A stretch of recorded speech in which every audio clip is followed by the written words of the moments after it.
सभी भाइयों को नमस्कार। मैं चंद्रजीत यादव गाजीपुर से। जैसा कि आप लोगों को सब लोगों को पता होगा कि इस टाइम 2013 भर्ती में अफरा तफरी का माहौल बना हुआ है, क्योंकि सुप्रीम कोर्ट में वर्टिकल का मामला कोर्ट नंबर 5 में यूयू ललित सर और विनीत शरण सर के कोर्ट में चल रहा है, जिसमें कि मखीजा मैडम द्वारा 509 और 3295 की बची हुई 128 सीटों पर अपनी लड़कियों मतलब ओबीसी गर्ल्स को रिलीफ के लिए भी मामला चल रहा है।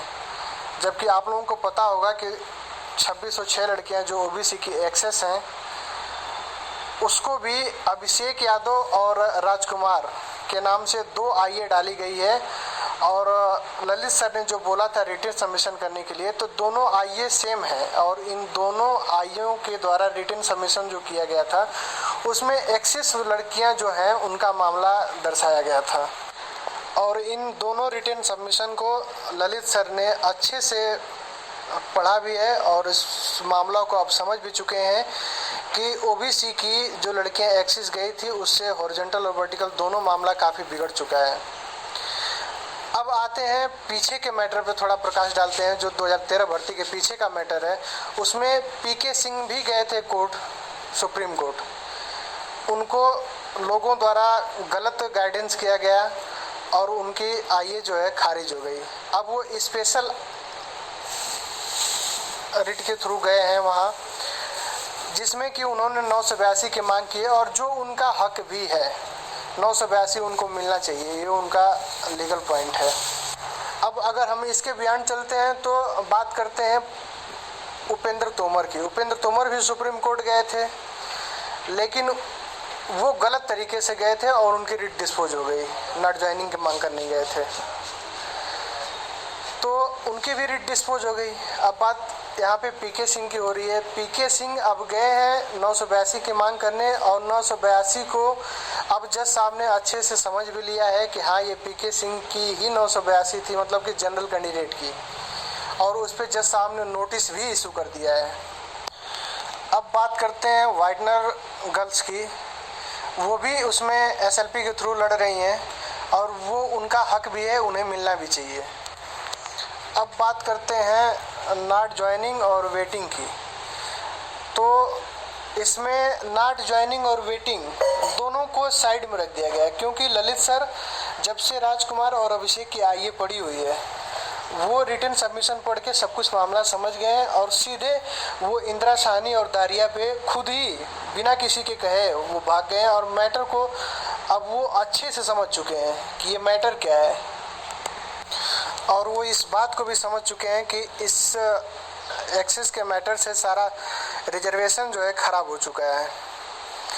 तो आप लोग प्लीज़ अभिषेक यादव को सपोर्ट करिए। और हाँ, एक बात मुझसे अभिषेक हमेशा कहता है, मैं उसके साथ रहता हूँ, मैं देखता भी हूँ और वो कहता भी है कि पता है जो लोग सोचते हैं ना मैं वो कर देता हूँ, और वास्तव में ऐसा वो करता है, क्योंकि अभी हम लोग कुछ सोचते ही रहते हैं तब तक उस पर वर्क शुरू कर देता है। तो आप लोग इस बात को समझिए और अभिषेक को सपोर्ट करिए। और यार आप लोग एक पीके सिंह आप लोगों के सामने एग्जाम्पल के तौर पे खड़े हैं। उनके 36 रेंजर को मैं सैल्यूट करता हूं कि 36 लोग मिलके सुप्रीम कोर्ट में लड़ रहे हैं और अपने हक के लिए लड़ रहे हैं। और मैं चाहता भी हूं कि उनको उनकी सीटें मिले, क्योंकि वो लोग लीगल हैं। और आप लोग अभी सौरभ यादव की भी ऑडियो आई थी, आप लोग सुने ही होंगे कि सब लोग चले गए, मतलब जनरल कैंडिडेट भी इस टाइम सुप्रीम कोर्ट में है, वाइटनर कैंडिडेट भी, मतलब वाइटनर की ओबीसी लड़कियां भी सुप्रीम कोर्ट में है, वर्टिकल वाले भी लोग चले गए हैं। लेकिन आप लोग या कोई भी एक ऐसा बंदा बता दो जो कि कह रहा हो कि नहीं अभिषेक यादव गलत हैं और वो नहीं पाएंगे सीट। ऐसा कोई भी नहीं कह सकता, क्योंकि अभिषेक यादव लीगल है, वो अपने सही पॉइंट पे है। और हाँ, मैं सौरभ यादव से भी एक बात कहना चाहता हूँ कि भाई आपसे और मेरी झड़प हुई थी और वो एक किसी मैटर पे हुई थी, छोड़िए उस बात को ख़त्म करिए। लेकिन मैं कहना चाहूँगा कि आप जो लड़े थे, आपको आपकी सीटें मिल गई, आप 32-95 ले लिए, आप इस टाइम सेलेक्ट भी हैं, ट्रेनिंग भी कर रहे हैं। तो भाई मैं आपसे एक चीज़ कहना चाहूँगा कि आपको उस टाइम एक्सिस का मामला पता नहीं था, वर्टिकल जो इस टाइम हम लोग गए हैं सुप्रीम कोर्ट, उसका मामला पता नहीं था। अगर पता होता तो शायद ये आप भूल कभी नहीं करते कि ओबीसी गर्ल्स को अपने में आईए के थ्रू आप लेके सुप्रीम कोर्ट जाते, क्योंकि ये मैटर अब आपको शायद पता चला होगा कि ये मेरी सबसे बड़ी भूल थी